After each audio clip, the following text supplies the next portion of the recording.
My name's Danny. I work at the campus radio station, tucked inside the old media building at Westbrook College.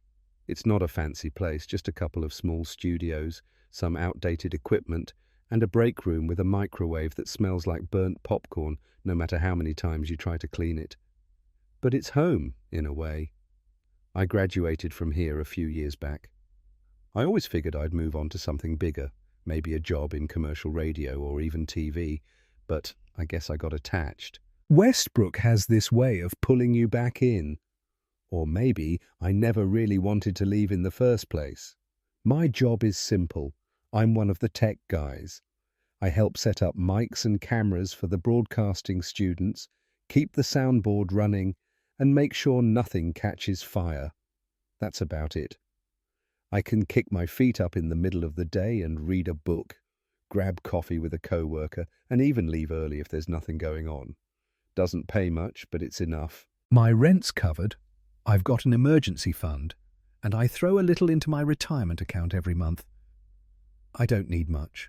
On weekends, I go hiking with my buddies. In the evenings, I play video games or watch old horror movies. And, yeah, it's a good life. Quiet life. The station itself isn't much to look at. It's in the basement level of the media building, down a hallway that always smells a little like damp carpet. There are 2 recording booths, a control room, and a storage closet full of cables and ancient equipment nobody uses anymore. The main studio has a long desk with 3 microphones, a computer for running the station's playlist, and a big red on-air sign that lights up whenever someone's broadcasting live.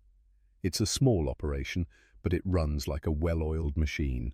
We air pre-recorded shows from students, local indie music, and the occasional live broadcast. Most of the time, though, it's just me in the control room, listening to the same cycle of music and making sure nothing breaks. I have a few regulars who drop by. There's Jenna, one of the student DJs, who hosts a late-night show called Night Sounds. She plays weird ambient music and takes anonymous calls. Then there's Sam, my co-worker, and one of the other tech guys. He's been here longer than me. We usually grab coffee together around 10. Most nights the station runs on autopilot.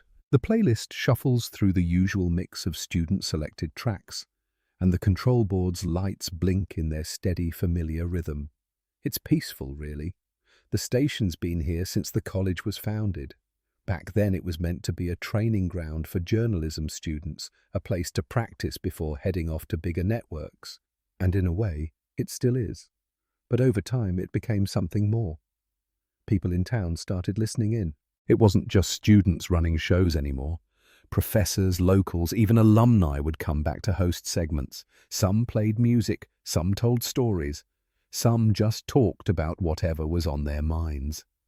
Now, the station runs every day, morning to night. There's always something playing. Most of the town tunes in, even if it's just background noise while they cook dinner or drive home from work. It's become part of Westbrook, woven into the daily routine. And I'm the one who keeps it running. It's not hard work. I make sure the equipment stays in one piece, check the levels, and load up the pre-recorded shows when needed. If something breaks, I fix it. If someone new comes in, I show them how things work. It's easy. But lately, while something's changed, a new show spot has opened up. A frequency we didn't have before. That doesn't usually happen. The schedule has been the same for years. Every slot filled, every hour accounted for. But then one day, a gap appeared. A new frequency. Like it had always been there. The higher-ups didn't ask questions. They just decided to fill it. And to keep the schedule running smoothly, they had to bring in extra help. And that's where you come in. Welcome to your first night on the job. I have a few rules for you to follow. The new slot runs from 3:13 a.m. to 4:02 a.m. That's right, just for those minutes. It's weird. Most radio slots are neat, clean blocks. 30 minutes, an hour, sometimes longer. But this one is exactly 49 minutes long. Not an hour, not a half an hour. 49. Nobody really questioned it. The station managers figured it was a good idea. A way to bring in more listeners, maybe. Westbrook has a lot of night workers, nurses, security guards, call center employees, students with late-night study sessions. They need something to listen to, too. The station's always looking for ways to reach more people. The way they saw it, it was a perfect fit. A late-night slot for the late-night crowd. But things have been strange since it started. The last guy quit. He didn't give a reason. Not really.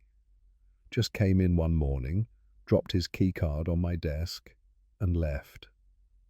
No 2 weeks' notice, no explanation. When I asked him what happened, he just shook his head and told me to find someone else. But he'd been acting weird before that. Always showed up on time, but he looked like he hadn't slept in days. Sometimes there were red handprints on his arms or smudged onto his shirt, like red paint. I asked him about it once. He just stared at me for a second, then rolled his sleeve down and changed the subject. Then you applied for the position when he left. I don't want to get ahead of myself and scare you off on your first night. Maybe the last guy just couldn't handle the hours. Not everyone's built for overnight work, you know. But just in case, I have a list of rules for you to follow. So, grab a coffee and listen. Rule number 1. Don't follow the coordinates. It's normal for radio stations to get calls. That's part of the job. People like to interact. They request songs, ask for shout-outs, or just call in because they're bored during a night shift. It breaks up the routine, keeps things feeling a little more alive. You'll have a script. It's taped to the desk. Simple stuff, you know. Introductions, station identification, filler banter for when things get too quiet. Nothing complicated. You take the calls, read off whatever the station managers want you to read, keep things running smoothly. But sometimes a particular call comes in. It's not on the request line. It's not from a regular listener. It's an old man. He reads off a set of random numbers that don't make sense to anybody listening. 41498169. Then he hangs up. The numbers change every time. No one's ever gotten the same set twice. At first, the DJs treated it like a prank. They'd laugh it off, maybe make a joke about winning the lottery or guessing someone's birthday. They'd drop the call and move on with the show. No big deal. But the calls didn't stop. Every night, like clockwork, they came in, the same voice, the same slow delivery, a new set of numbers every time. The managers tried blocking the number, but it didn't matter. The calls always got through. I got curious and I started digging. At first, I just wanted to see if there was a pattern. Maybe the numbers repeated. Maybe it was some elaborate prank by a bored student with too much time on their hands. So I started writing them down. 4236710534051182. Every time the call came in, I'd jot the numbers down in a notebook I kept under the desk. At first, it felt pointless. Just a habit. Something to do to make the weirdness seem a little less weird. The managers told me to ignore the calls. Just drop them, they said. It's nothing. But it didn't feel like nothing. After a while, I had pages of numbers. Pages of something I didn't understand. They never repeated. Not once. And then I started plugging them into the internet. At first, I thought they'd lead to nothing. Just a bunch of random digits with no real meaning. Maybe an old landline number, an IP address, some hidden website filled with cryptic nonsense. Something explainable, something normal. But they weren't. They were coordinates, longitude and latitude. I remember the first time I realized it. I typed one of the sets into Google Maps, half expecting an error message or some irrelevant location in the middle of the ocean. But it wasn't. It was a street corner in Boston. I didn't think much of it. And then I tried another. A forest clearing in Tennessee. Then another. A bridge in London. I kept going, clicking, searching. Each one led somewhere specific. A real place. And then I started seeing the news articles. Each coordinate lined up with a missing persons case. Different time periods. Different parts of the world. Some from decades ago, some recent, some well-known. Others just a footnote in old police reports, but all unsolved. All people who had vanished without a trace. I thought it had to be a coincidence. I mean, it had to be, right? But the more I looked, the worse it got. A set of numbers from last week pointed to a rest stop off a highway in Nevada. A woman disappeared there 3 months ago. Another led to an abandoned gas station in Portland where a man was last seen in 1987. Another to a beach in Florida. A kid gone missing in 2004. Dozens of them, maybe more. That's when I found the latest set of coordinates. At first, it didn't seem any different from the others. Just another string of numbers, another pin on the map. But when I looked up, there was nothing. No news articles, no old reports, no case files buried in the back of some archive. Just a location. It led to an abandoned gas station off a Texas highway a few miles from here. And that was the first time I hesitated. Every other coordinate had a story behind it. A name, a face, a brief summary of someone who disappeared. This one had nothing, just a spot on the map. But by now, I understood the pattern. I knew what it meant. Someone had gone missing there. They just hadn't been reported yet. I told myself to forget about it. Then, the next night, the station ran a national missing persons report. Weird, though, sometimes. Part of an effort to spread awareness. Keep the public informed. The anchors read off the details like they always did. Name, description, last known location. She was a college student driving through Texas on her way to meet friends in the next city over for spring break. She stopped at a local diner named Jerry's, then got back on the road. That was the last time anyone saw her. She never made it to her destination, her last known location, the coordinates I'd plugged in the night before. I stared at the screen, barely listening as they moved on to the next story. My mind was stuck on the numbers, on the voice reading them out over the phone, the slow, deliberate way he spoke. He'd given me her last known location before the news even broke, before the police had even made it public. That was the night I stopped looking. I closed the notebook, put it in the back of my desk drawer, told myself I was done. So follow my advice. Don't ever follow the coordinates. Here's rule number 2. Ignore the dead DJ in the back room.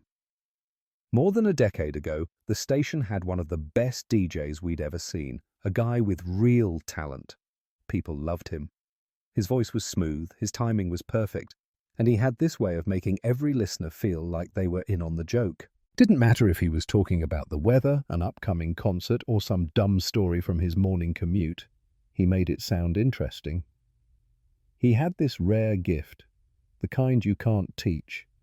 Some people just know how to talk, how to hold a rum, even when that room is made up of people scattered across 100 radios and car speakers. His slot was the most popular at the time.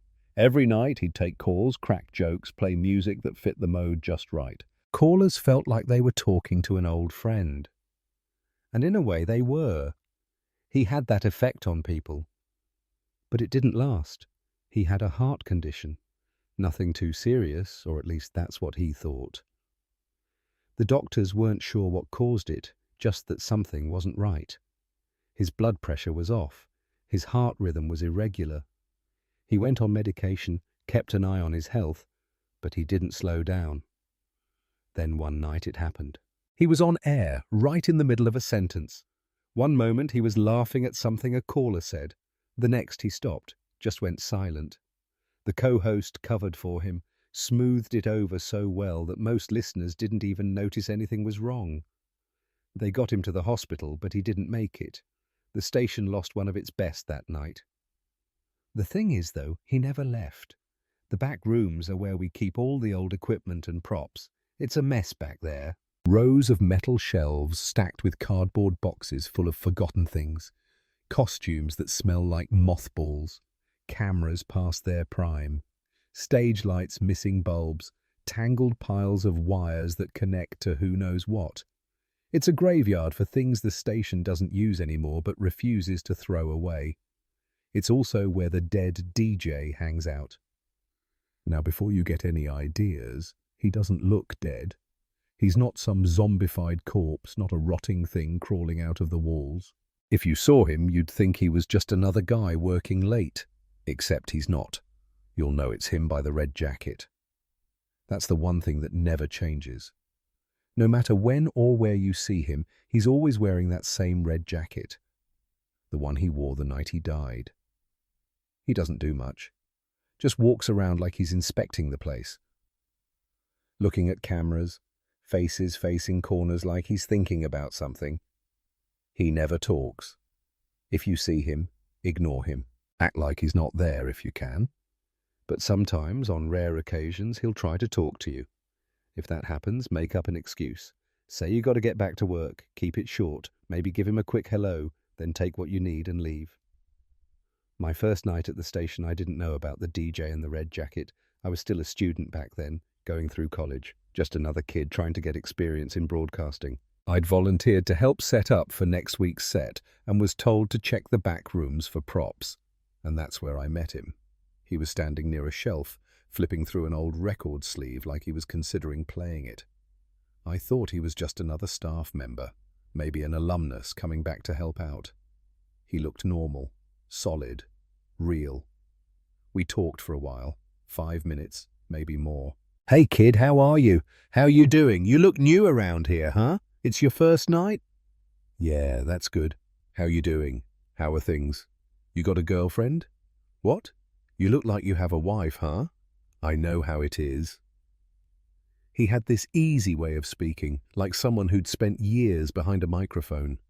We talked about music, old records, the way vinyl had a warmth to it that digital sound would never match. "Hey, let me ask you something," he said. "Now, what kind of music do you love?" I told him, "Classic rock." Classic rock. I knew you had good taste.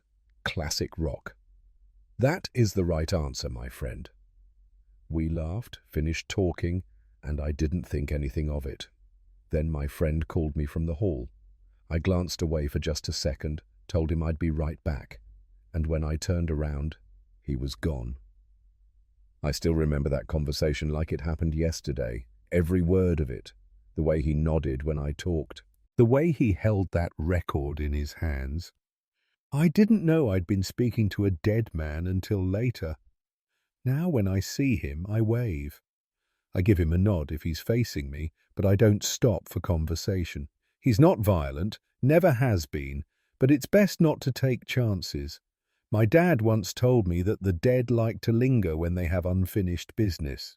They cling to the places that mattered most to them, roaming around, searching for answers to questions they never got to ask. Some pass on their own, others need help, and some just stay, stuck between here and whatever comes next. The station managers tried to deal with him once. He popped up one night and scared the hell out of the owner's girlfriend. So they hired a guy named Sam Carver. Not a priest. Not the kind of person you'd expect to perform an exorcism. Just an old man who looked like Clint Eastwood and carried himself like he'd seen too much. He walked into the back rooms, stood there for a long time and just started talking. Not chanting, not praying, just talking like he was catching up with an old neighbor. He stayed for about an hour. When he came back out, he shrugged and told us some souls aren't ready. Then he left. Didn't even charge a fee. After that, the ghost became quieter. We saw him less and less. Maybe he's finally starting to move on. Maybe not. Either way, if you ever run into him, just leave him be. Let him have his peace. Some people don't know they're dead. All right, rule number 3, always take the dead calls. Part of being a good DJ is knowing how to take calls and keep them going. We've already covered that. Some DJs are great at it. Natural entertainers who can turn even the most awkward caller into good radio, like the great Art Bell. Some are mediocre, stumbling through conversations, letting dead air stretch too long. If you're worried about fumbling, don't be. There's a script taped to the desk. Just follow it. I recommend drinking a Red Bull before your slot. You don't want to fall asleep on the mic. But there's something strange you should know about the calls you get. Something besides the numbers. The station calls them dead calls, and you must always pick up. It started years ago, back when the station first experimented with horror programming. It was supposed to be a one-time Halloween special. The idea was simple. Listeners would call in and share their scariest stories live on air. Ghost encounters, strange happenings, urban legends. Anything eerie was fair game. It was a hit. People loved it. Callers flooded the lines, eager to share ghost stories, urban legends, strange experiences they swore were real. Listeners couldn't get enough. The response was so strong that the station decided to expand it beyond Halloween. Soon enough, we were running horror story segments throughout the year. Westbrook just loves a good scare. We built a reputation on it. The station became known for its horror slots. People tuned in, expecting something eerie, something unsettling. It made good money. The managers leaned into it hard. And then the dead calls started happening. They started off small, calls that appeared with no number on the station's dial, just blank, no caller ID, no area code, nothing, just an incoming call from nowhere. First, we thought it was a technical issue, a bad line. Maybe someone calling from a busted phone that couldn't display numbers properly. It happens sometimes. You pick up, there's a little interference, and then the voice comes through. Except these calls weren't normal. The DJ would answer like usual, ask who was calling, try to get a name, and then nothing. 5 seconds of pure silence. Now, usually callers are excited to be on the radio. They talk too loudly into the phone, their voices jumping with energy, eager to tell their stories. Some of them ramble, some of them laugh too much. That's just how it is when people know they have an audience listening. But these calls were different. No excitement, no stammering or nervous laughter, just silence, like a bad connection. Like the person on the other end wasn't sure they were really being heard. Then finally they'd start speaking. It was never the same person twice. The names, the voices, they were always different. But the pattern was always the same. They were people the town had lost. They talked about how they'd died, where it happened. Sometimes, if it had been murder, they'd even name the person who did it. Other times, it wasn't gruesome at all. Just a quiet story about getting lost in the woods and never coming back, about missing their family, about how much they wished they could see them one last time. They never stayed in the line for long. 55 seconds, always the same. Then they'd hang up, and we'd never hear from them again. First, the town thought it was a cruel prank. We got angry calls from people asking why someone would pretend to be their missing spouse, their dead daughter, their brother who had drowned in the lake years ago. We tried tracing the calls, but there was nothing to trace. No number, no signal origin, just silence on the logs where a call should have been. Still, the horror segments continued. And so do the dead calls. The latest dead call was about a missing persons case from years ago. The girl on the line said her name was Tracy. She told us she'd gone missing on July 12th. I remembered that case. Everybody did. Back when I was in college, Tracy's face was everywhere. Milk cartons, store posters, news broadcasts. Her name was burned into the country's consciousness. She'd just been a kid when she disappeared, barely 16. One day, she was walking home from a friend's house. The next, she was gone. The whole country was looking for her. For months, her case dominated national news. Every new lead, every witness statement, every tip from some stranger claiming they saw a girl who might be Tracy. It was all covered, speculated on, dissected. People searched the forest, drained rivers, checked basements and abandoned buildings. But nothing ever came of it. Soon enough, the media moved on. That's just how life goes. The world doesn't stop turning just because you do. People get tired of hearing about the same tragedy, the same unanswered questions. Tracy's story faded like all the others before, until the night of her dead call. It was a normal Friday night. The horror segment was winding down. Only a few minutes left before the DJ was set to close out the show. Then the call came through. No number, just blank. The DJ expected another scary story, maybe a local legend or some made-up ghost tale. But then a woman's voice came through. She described herself, her hair, her height, the last outfit she'd been wearing the day she vanished. Details that matched the posters from years ago. And then, most importantly, she described who killed her. It was Jacob Williamson, she said. 5'10", brown hair, green eyes. That was the night the station became part of a police investigation. Everything changed after that call. The recording was pulled and analysed. The police listened to it over and over, dissecting every word, every breath. The details she gave were too specific, too accurate to be anything but the truth. She went on to give even more details, and it led straight to a man the police had suspected for years but could never pin anything on.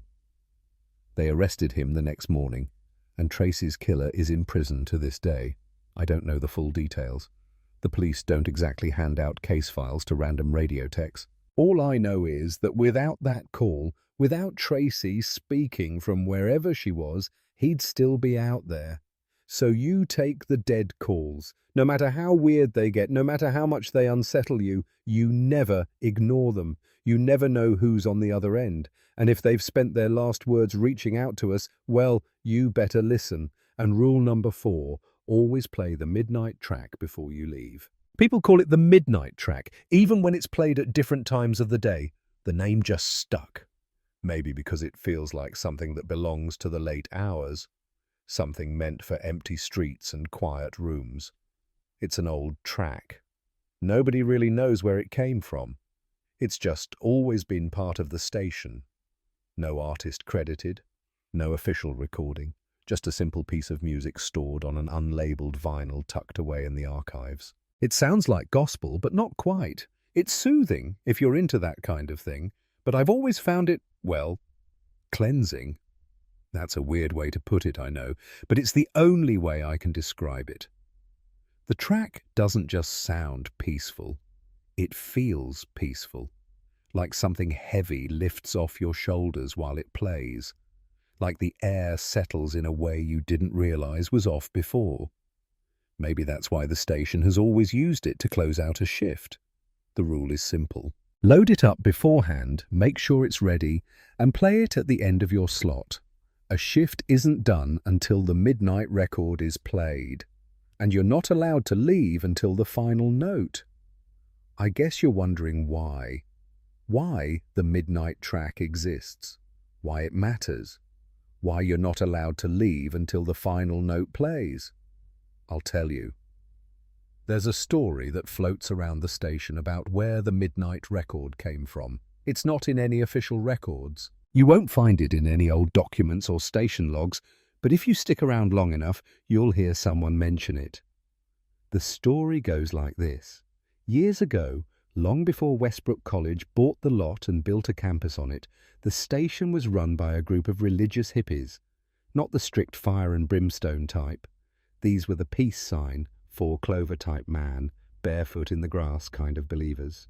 They were happy people, or at least they seemed that way. They wore colourful T-shirts, grew their hair out, and preached love and kindness. They started the station as a way to spread their version of the gospel. It wasn't just sermons. They played music, shared uplifting messages, gave advice to anyone who called in, the kind of things meant to make people feel safe, comforted. They wanted to build a community, one that stretched beyond their little patch of land. Some of them even moved out of the property. They built a small farm behind the station, just enough to sustain themselves. A vegetable patch, a few goats, a handful of tiny cabins where they lived. They didn't rely on anyone else. They made their own food, generated their own power, They even built their own cell tower.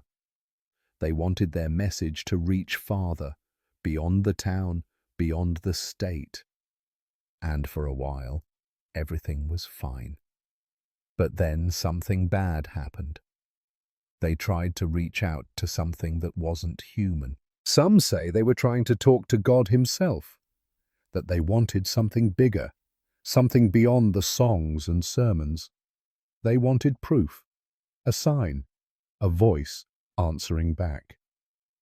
Whoever answered their call was not God. No one knows exactly what happened. The details are vague, twisted by time and retellings. But the story goes that after they built their tower, after they pushed their broadcast further and further into the unknown, something pushed back. Then, one by one, the people who ran the station started dying. It was never quick, never peaceful. A man fell from the top of the cell tower, his body found crumpled at the base like he'd been shoved. Another got locked inside his cabin when it went up in flames. No one heard him scream. By the time they broke the door down, there was nothing left to save. There were others, more deaths, more strange accidents. A woman who walked into the woods one night and never came back. A man who drowned in a shallow pond behind the farm, even though he'd been a strong swimmer. One by one, they disappeared until there was no one left to run the station. Eventually, the land was sold. The buildings were torn down, the farm wiped away. Westbrook College bought the lot, refurbished the radio station, and turned it into what it is today. But the past didn't just vanish. The first people who walked through those doors found things left behind. Old albums filled with photos. Some of them were normal. Pictures of smiling faces, people laughing, hugging, singing together in front of a microphone. But as they flipped through the pages, the photos changed. There were pictures of how those hippies died, but always out of frame. A broken arm here, a leg there, then blood seeping into the carpet. Finally, a picture of a goat staring right into the camera, its red eyes looking straight at you. At least that's what the alumni say. But the strangest thing wasn't the photos. It was the set of rules left on the table, taped onto it in plain view, as if someone had been desperate to make sure they were followed. The most important rule was circled in red ink. Always play the midnight record. Somebody had left a note alongside the rules. The paper was old, yellowed at the edges, but the words were clear. It warned that bad things happen when the midnight record isn't played, that whatever's out there has its eye on the station, and that the song is the only thing keeping it at bay. At the bottom, one sentence was underlined twice before the note ended. Play it and pray. And those are all the rules you need to know. I have worked here for a long time. I graduated here on a Friday and I started working on a Monday morning. Same station, same halls, same late nights spent in the glow of the control board. The callers come and go, voices drifting through the speakers, stories shared and forgotten, but the station always stays the same. And you've been listening this whole time, huh? And it looks like your shift is about to start. Before you settle in, remember the rules. They're simple, but they matter. Don't follow the coordinates. The voice on the line will give you numbers slow and steady like they mean something, and they do. But you don't want to know where they lead. You don't want to be the one to find out. Some things are better left undiscovered. Ignore the dead DJ in the back room. He doesn't speak much, but when he does, don't linger. Be polite, of course. Be quick. He was one of the best we ever had after all. And maybe that's why he's still here. Maybe he just doesn't know how to leave. Take the dead calls. No matter how strange, no matter how impossible, you answer. You listen. 55 seconds, that's all they get. Some of them just want to talk. Some of them are trying to be found. Some of them are looking for justice. The least you can do is listen, and always, always play the midnight track. It's not just tradition. It's not just a closing song. It's what keeps the station standing. What keeps something else from stepping through? Play it and pray. Most people tune in for the music. They never notice the silence between the songs. They never wonder what might be listening back. That's good. That's safe. But now you know better. All right, go on. Cue up the next set. The switchboard's lighting up and your first call is waiting. And hey, if you ever hear a voice you shouldn't, if something on the line doesn't feel quite right, just keep talking. Welcome to Westbrook College Radio. I will see you after your shift. Hey, I'm Steve, and I help write this story, and it is part of a much bigger World War building. I just want to say thank you for all the encouragement. It's been really fun to be writing again. If you like scary true stories, check out our second channel, Lighthouse, where I'm on camera, and I tell and react to scary true stories all the time. Thank you for watching. I hope you enjoyed this video, and I will see you tomorrow night.